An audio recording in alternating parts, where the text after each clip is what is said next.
ఇక్కడ నాతో పాటు కంటెస్ట్ చేసిన క్యాండిడేట్స్ అందరూ కూడా ఉన్నారు.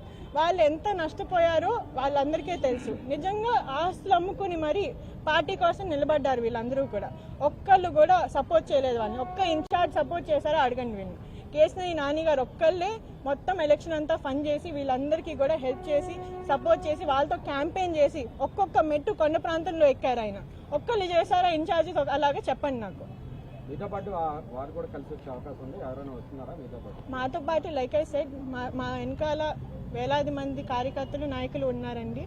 మేము ఎవరిని కూడా ఫోర్స్ చేయం. ఎందుకంటే మా మీద అభిమానం ఉన్న వాళ్ళు మాతో జాయిన్ చేయాలనుకుంటారు. కానీ ఇప్పుడు మాతో బయటికి రావడం అనేది చాలా మందికి ఇప్పుడు వాళ్ళ ఫ్యూచర్ కూడా వాళ్ళు ఆలోచించుకోవాలి.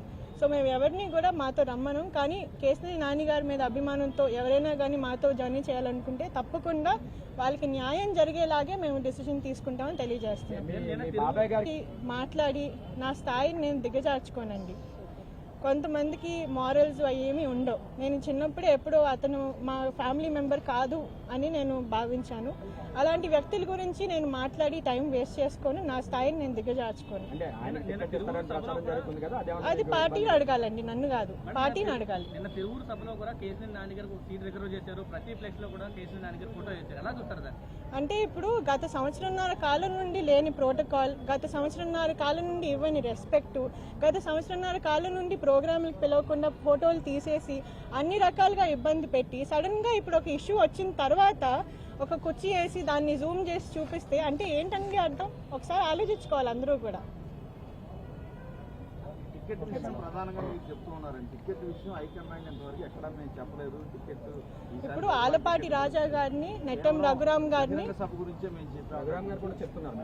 లేదు, ఆలపాటి రాజా గారిని, రఘురామ్ గారిని అలాగే కొనకల నారాయణ గారిని ప్రత్యేకంగా పంపించి 3 విషయాలు చెప్పారండి. ఒకటి ఏంటంటే ఈ కార్యక్రమానికి ఇన్ఛార్జ్ని వేరే వాళ్ళని నియమిస్తున్నామని.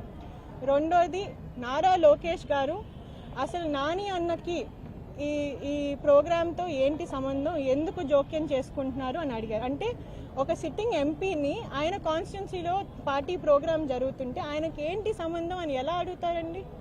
అలాగే మూడోది ఈ పొజిషన్ కోసం వేరే వాళ్ళని వెతుకుతున్నారు, అందుకని మీరు కొంచెం సైలెంట్ అవ్వాలి అనేది కూడా జరిగింది. సో ఇవన్నీ కూడా ఏంటంటే అండి మీకు తెలిసిన ఈ స్ట్రాటజీస్ అన్నీ మీరు ఎప్పటి నుంచో చూస్తున్నారు. సో ఇవన్నీ కూడా మీరు కన్సిడరేషన్లోకి తీసుకోవాలి. నాన్నగారి వ్యక్తిత్వం ఏంటనేది మీకు తెలిసి నేను ఆయన్ని డిఫెండ్ చేయక్కర్లేదు. ఆయన నిజాయితీగా నిస్వార్థంగా పనిచేసే నాయకుడు. అటువంటి వాళ్ళని వదులుకోవడం అనేది it's not our mistake, it is somebody else's mistake. కానీ ఇట్స్ ఓకే, మేము ఎవరిని కూడా తప్పు పట్టం. అందరికీ కూడా న్యాయం జరగాలనేదే మా కోరిక. అలాగే పార్టీ హైకమాండ్ ఏ డెసిజన్ తీసుకున్నా కానీ మేము రెస్పెక్ట్ చేస్తాము. ఎందుకంటే వాళ్ళ ఆబ్లిగేషన్స్ వాళ్ళకు ఉంటాయండి. మేము ఎప్పుడు కూడా తప్పు పట్టం. కానీ మమ్మల్ని నమ్ముకుని ఉన్న వాళ్ళ గురించి మేము కూడా ఆలోచించాలి. వాళ్ళ కోసం ఒక స్టెప్ అనేది మేము వాళ్ళనే చర్చించుకుని తీసుకుంటాం.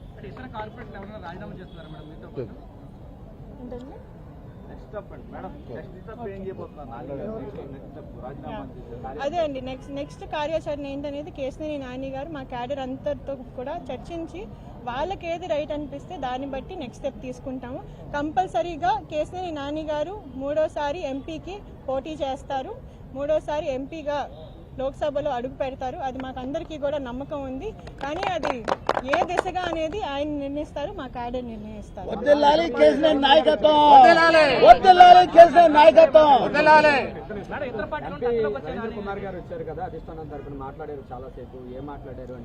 అది ఆయన యాక్చువల్గా కనకమల్లి రవీంద్ర గారికి మాకు ఎంతో ఆత్మీయ సంబంధం ఉందండి. ఆయన మా వెల్ విషరు. ఆయన జస్ట్ ఇలా జరుగుతుంది అని నాన్నగారి దగ్గరికి వచ్చారు. ఏంటి అంటే జస్ట్ ఒక వెల్ విషర్గా ఏం జరుగుతుంది ఏంటి అనేది డిస్కస్ చేసుకోవడానికి వచ్చారే కానీ ప్లస్ ఏంటంటే ఆయన obviously he is a very respected Rajya Sabha member, he is a very fair person. ఆయన ఏంటంటే పార్టీ తరఫున వచ్చింది కాదు అది. ఆయన జస్ట్ ఒక ఫ్రెండ్ లాగా కేసీఆర్ నాని గారి దగ్గరికి వచ్చారు. అండ్ మేమందరం కూడా కూర్చుని కొంతసేపు మాట్లాడుకున్నాము. అలాగే ఈరోజు పొద్దున్న గద్దె రామ్మోహన్ గారిని నేను కలిశాను. ఆయన నాకు చిన్నప్పటి నుంచి కూడా మా అంకుల్ లాగా, ఎందుకంటే చిన్నప్పటి నుంచి వాళ్ళ ఇంట్లో నేను పెరిగాను, వాళ్ళ ఇంట్లో ఆడుకునేదాన్ని నేను. సో ఆయన నేను ఫస్ట్ పాలిటిక్స్లోకి వచ్చినప్పటి నుండి నన్ను మంచిగా సపోర్ట్ చేస్తున్నారు, మంచిగా ముందుకు తీసుకెళ్తూ ఉన్నారు. మా ఎమ్మెల్యేగా నేను ఆయనతో చాలా క్లోజ్గా కార్పొరేటర్గా నేను పనిచేశాను. అందుకని ఈ రోజు పొద్దున్న ఆయనకు కూడా వెళ్ళి నా నిర్ణయాన్ని నేను వ్యక్తం చేశాను. ఆ తర్వాతే ఇక్కడికి వచ్చి రాజీనామా చేశాను. ఇతర పార్టీలకు రావాలని ఏమైనా ఆహ్వానించారు? ఇప్పుడు